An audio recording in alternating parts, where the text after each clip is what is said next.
Alrighty, my boy. I'm going to teach you what your class called lines, which is just linear equation. But to get you started off, first of all, let me forgot one thing. I forgot my people are sleeping, so I have to close the door. Alright, so it's going to be hard for me to kind of see the frame or what it would look like on camera because my camera is very far away. So I apologize if I write too small for the video. But anyways, let's go for the basic fundamental of this linear equation here.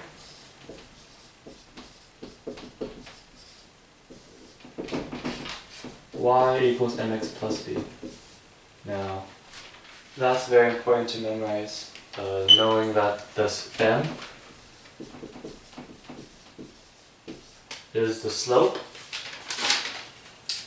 and the b is the y-intercept. Now, we're just going to start with slope first. So, to calculate slope, let's say if you're given like a graph, it would be rise over run. Rise over run. So, for example, like let's say something like you have a graph that has those like square units in a graphing paper. If my slope would say like let's say if m was equal to three halves, like if my slope was 3 halves, then you would go rise over run 3. So that's 3 squares, and then 2 units. So my slope would be like that, here to here.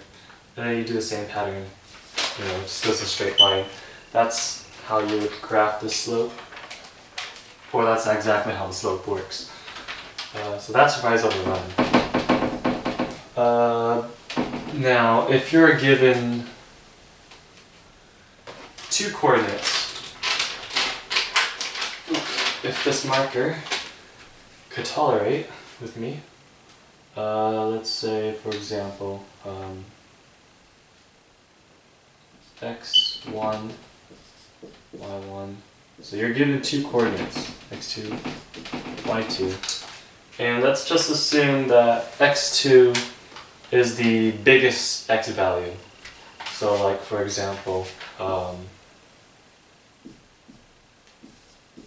I'm making this up. This, for example, okay? The slope formula would be y2 minus y1, x2 minus x1. The biggest x value comes first, and then the y value with the biggest x value.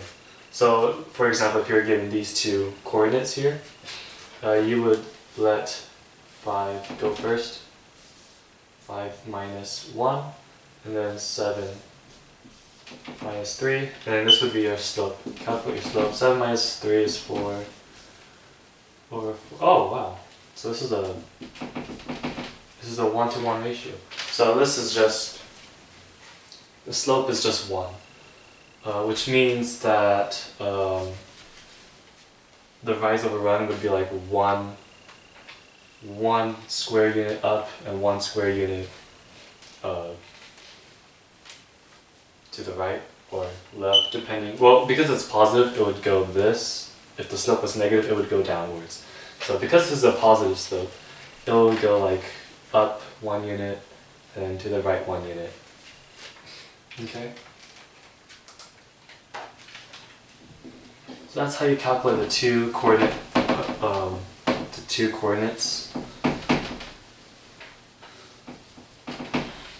Shouldn't be that hard.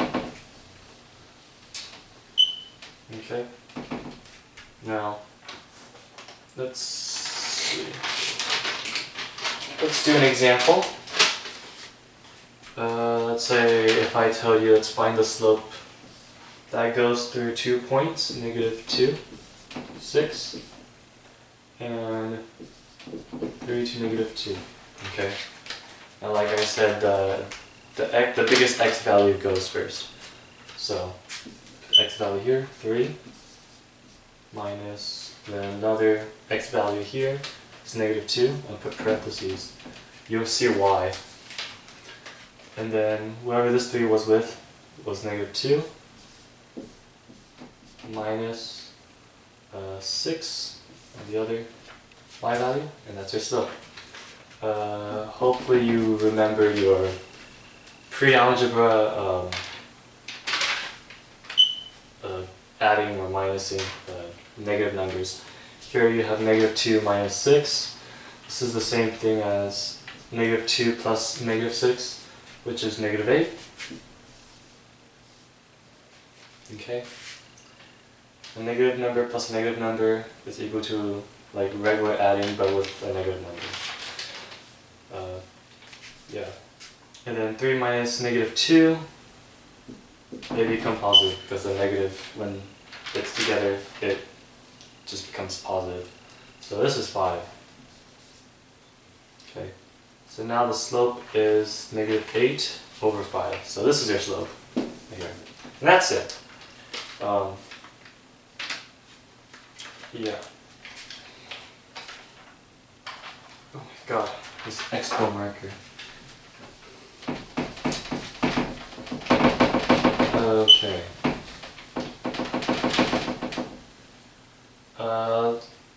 I do want to mention some things about the slope. And how you can tell if the slope is positive, negative, or certain things like that. So, a slope is positive when it goes like this.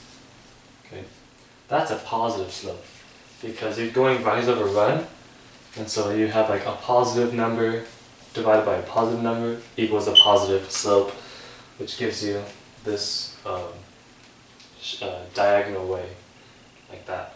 So, like if you kind of like imagine it in a graph, you know that this is increasing, and that's a positive slope. Now, if it was a negative slope, it would go the other way. So it would go like this. So it would be decreasing because the slope is negative.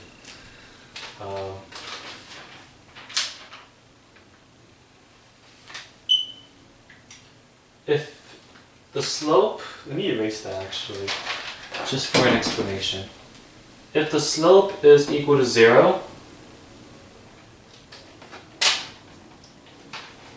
oh my god, this marker. If the slope is equal to 0, okay, it's always going to be like that. Let me explain why it's just a line, just straight. So when we have y equals mx plus b, let's plug in m to equal to 0. So what happens if we have 0 times a number, or 0 times a variable, let's say? That's the y-intercept. So 0 times something is equal to 0. So this is just 0. 0 plus something is what? Something. So for this case, 0 plus b is just equal to b. So y is equal to b. Okay. No matter what x it is, if the slope is 0, it's always going to equal the y-intercept. So for example, if the, let's say, I draw a graph, 1, 2, 3, 1, 2, 3, and if I say y equals 2, for example, or let's say that if the intercept was 2, then y is going to equal to 2 if the slope is 0, which means that when y is equal to 2, it goes to this 2 right here, this y-intercept. And that's what the graph would look like. And if it was y equals 1, it would go to y equals 1 right here, and so on, depending on what number it is. So that's why when m is equal to 0, it's just going to look like a straight line. Because no matter how many times you plug in x, let's say, oh my god, why is this marker so hard to, Jesus. 1, 2, 3, 4, 1, 2, 3, 4, okay. So let's say if the intercept was 2, Okay. If I plug in 1 for x, it's just going to be 0. So y is equal to what? 2. So that's 2. If I plug in 2, it's still going to equal 0. Y is equal to 2. 2. If I plug in 3, 3 times 0 is still 0. Y is still equal to 2. And so on. And that's why it creates that just a horizontal line. Okay. So when the slope is equal to 0, it's just a straight horizontal line, no diagonals. Okay. If you have a slope, let's say you have 2 coordinates, and for some reason you end up with a number divided by 0. Okay? This is undefined. Because you cannot have 0 at the bottom of a fraction. You can't divide a number by 0. So this is undefined. And because it's undefined, the slope will look like this. Which is obviously not a function, because there's 2 y values for 1 x value. Does that kind of make sense? So if because m is dividing by 0, like it just doesn't make any sense here. If I could, what's a good example? So this is kind of like,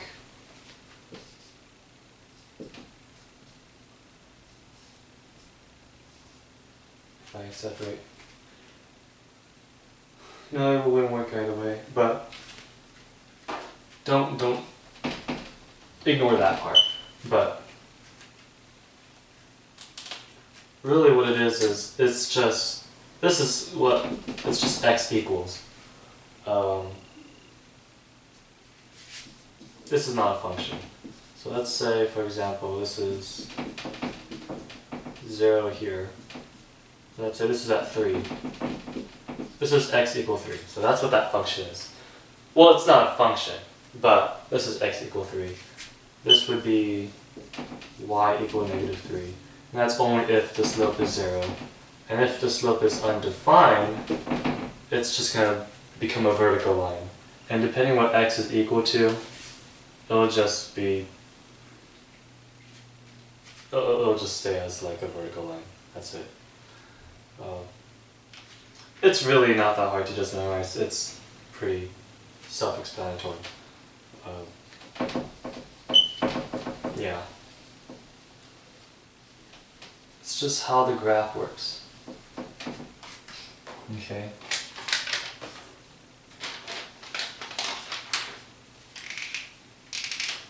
Alright. Oh crap. Oh, I thought I marked my hat. Okay, well. Let's do an example. Find the equation for a horizontal line passing through 3 to 2. Okay. So we'll want to find a horizontal line passing through 3 to 2.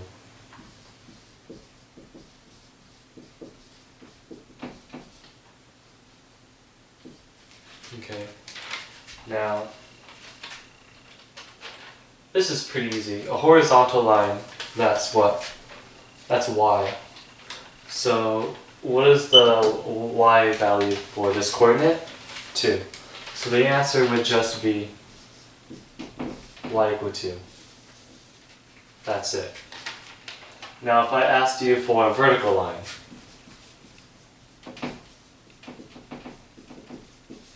then you would look at the x value, and this is equal to 3, so you would just say x equals 3. That's it. Another example. Same thing here. If I give you, let's say, 1, 4, and I told you give me a horizontal line that passes through 1, 4. Horizontal line, that's y. Look at the y value. The y value is 4, so you just write y equals 4. Okay. Now, if I asked you for a vertical line that goes through that point, you would just write x equals 1 because 1 is in the x value. So the vertical line would be x equals 1. That's the vertical line that would pass through that coordinate point right there. Okay? Oh shit. It went through my closet. Okay. Very simple stuff. Very simple.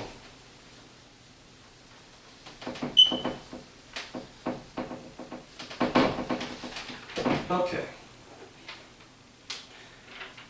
Now let's talk about parallel lines and perpendicular lines. Let's go parallel first. So for parallel lines, so here if you don't know what a parallel line is, parallel lines are two lines that just equal like the same sort of angle together. So this is a parallel line. A perpendicular line, if you don't know what this perpendicular line is, it's literally just a plus, where this part here is 90 degrees. That has to always be 90 degrees. If that's not 90 degrees, and let's say if it's like some sort of x like that, that's not a perpendicular line. That's just an intersection. That's all it's just going to be called. But if it's 90 degrees, that's perpendicular. So now you know those two lines. Let's start finding the slope. So a parallel line, to have parallel lines, both lines or both linear equations must have the same slope. Okay? If they have the same slope, they'll have the same angle. If they have the same angle, they won't touch each other. And that's parallel. If they're different, they're going to end up touching each other at some point. So let's do an example. For, let's say, y equals 3x plus 5.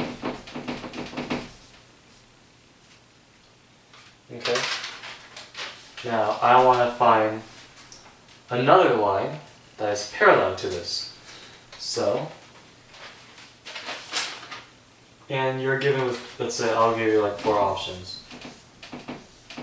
And you tell me which line is parallel to this one. So I'd say we have one choice, which is 4x plus 5. Y equals 3x plus 2.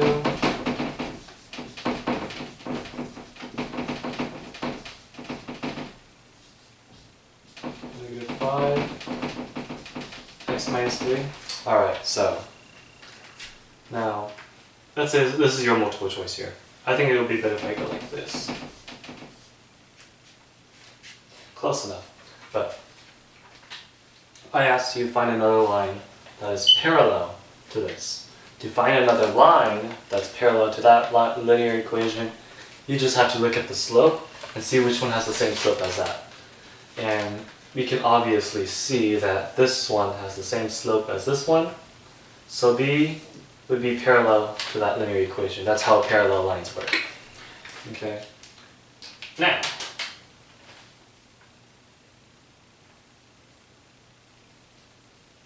what if I asked you that I want a line perpendicular to that linear equation, y equals 3x plus 5? Well, now I want a perpendicular line. To find a perpendicular line for some sort of linear equation, the slope would have to be like entirely opposite. Meaning if, let's say if the slope was m1, then m2 would have to be like a negative. It would have to be a negative. And the slope has to be reciprocal, which means the fraction would flip. So, which algebraically defines as 1 divided by a slope. So for example, if my slope was 5 over 2, then to find a perpendicular line, the perpendicular slope would be negative 2 over 5. So the fraction would flip, and the positive will have to become a negative. If the slope was a negative, then the perpendicular slope would have to be a positive. Okay? So now you should be able to answer this question here. Which line is perpendicular to this line? Let me erase that. Is also another obvious statement that the answer is C, because it is negative, and it's 1 over 3, which is a reciprocal of 3. So C would be the perpendicular line for this linear equation. That's how it works. Okay? Very easy. Alright.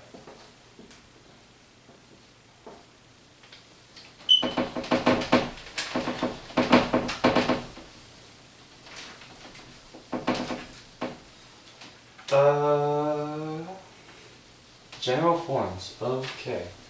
This I will try my best.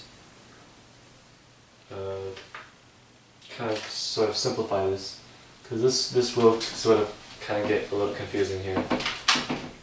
So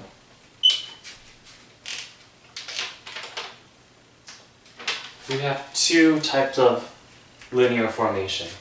There's the general form. I'm just going to put general here, where now A and B and C are constants. A constant means it's just a number. So for example, if let's say give you this is a constant. Now if it's 3x, that's not a constant. That's called a monomial. And then if you have like another, let's say, I guess 2x squared, now you have a polynomial, or a binomial, I guess you can say. But a constant is just a number like that, okay? So a number. Now, when we say that a constant, well, if I say A, B, and C are constants, that means that I'm telling you, pretend that A, B, and C are numbers. So that's what I mean by saying that A, B, and C are constants. Okay? Now, the general form for this would be AX plus BY plus C equals 0. Okay, that is the general form of a linear equation. And then the standard form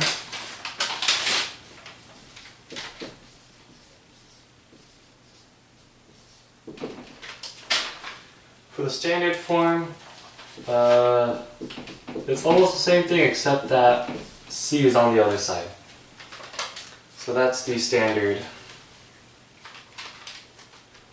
form of the linear equation. So now, most likely the questions of this would just ask you like, solve into slope-intercept form. This is the slope-intercept form.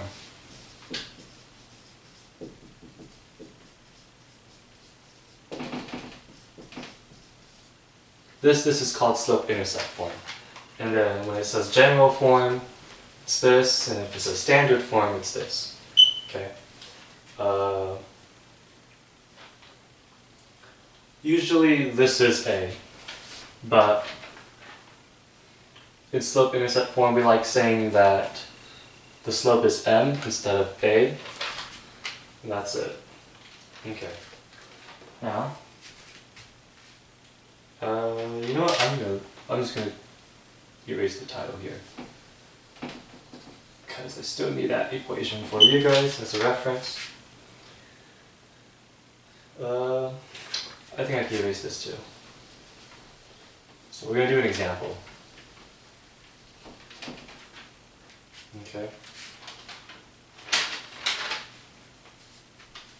So, let's say you're given an equation, 2x plus 5y equal 10.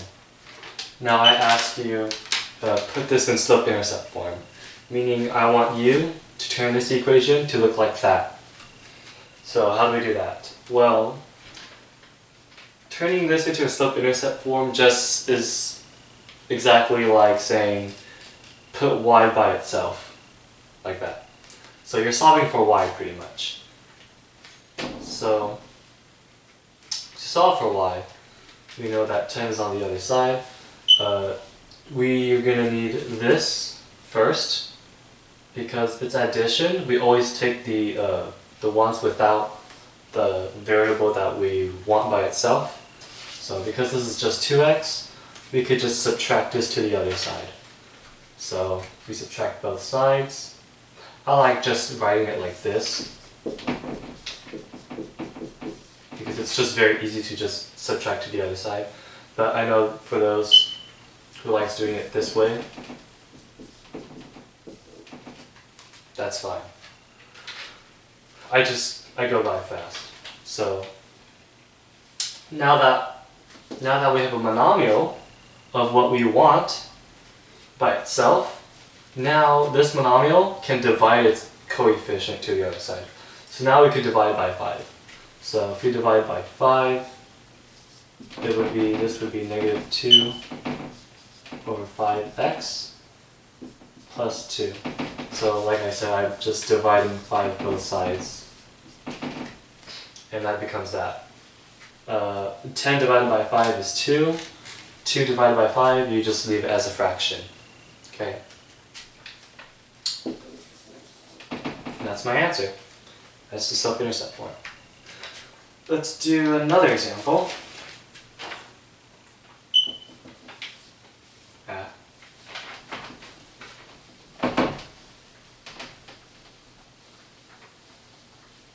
Just basic algebra.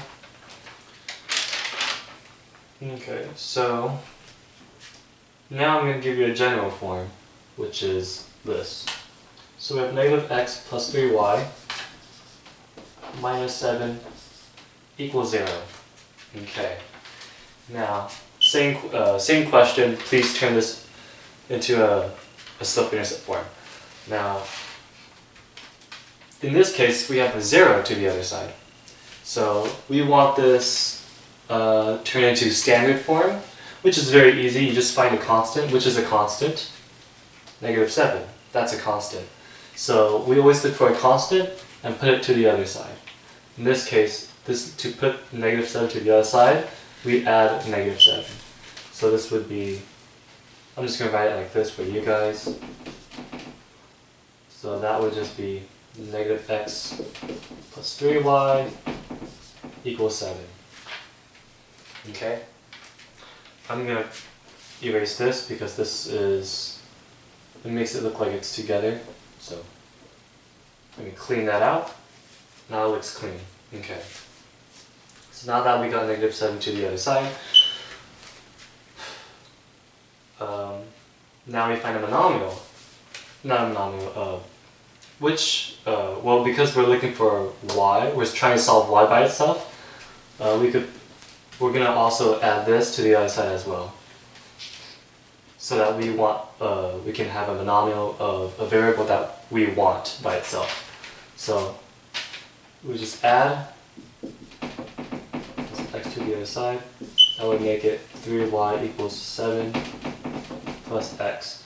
Or I don't like it like that, because I want it in that formation. It's just easier to look at. So I'm just going to write x plus 7. Okay.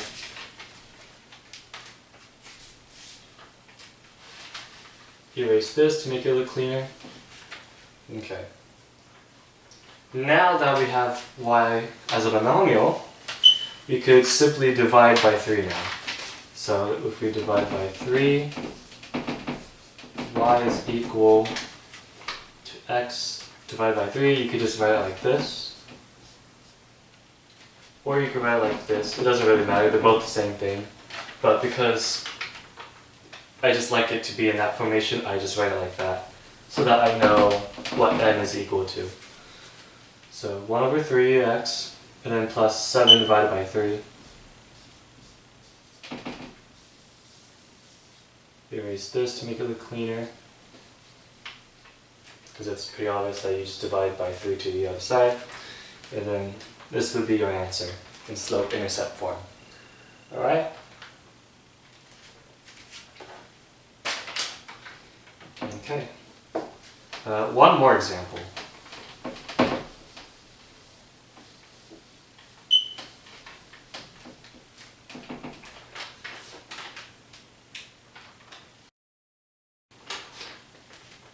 Four x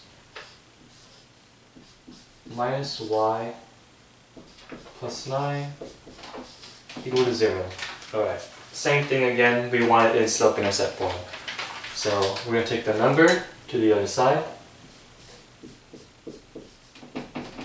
So to put it on the other side, it has to be negative 9. Alright, and then we're looking for y by itself, so we put the other variable to the other side as well. So that would be subtracted to the other side. Negative 9. Oh, oops. Sorry, not negative 9. That would be negative 4x minus 9. Okay? Now, this isn't y, this is negative y. So how do we get rid of that negative? Well, it's very easy. You just, so to to flip this, flipping this negative will flip everything. So you're kind of, once you change this sign, you change the other sign. So here, let me explain this in a imaginary sense. Pretend this is negative 1. Except that we don't write negative 1, we just write negative. So this is the same thing as negative 1 times y. And then we have these on the other side. Pretending that this is like a coefficient with a number that's being multiplied by y.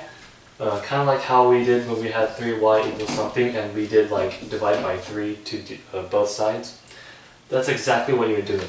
So you're dividing both sides by negative 1. Which is literally just changing the signs of both sides. So when we divide by negative 1, this becomes y. Negative 4 divided by negative 1 is 4. Negative 9 divided by negative 1 is 9. Positive 9. Which is, like I said again, you're just flipping the signs. Okay? So that's our answer. Don't get confused when, let's say, if this was a positive 9, for example, this is just for an example. If this was a positive 9, and I wanted this negative y to a y, then this would have been flipping the signs. Y equals 4x minus 9, not plus. It doesn't stay positive. It also gets flipped as well. So be careful about that, okay? All signs will be flipped when dividing negative 1. Okay? That is our answer. That is it.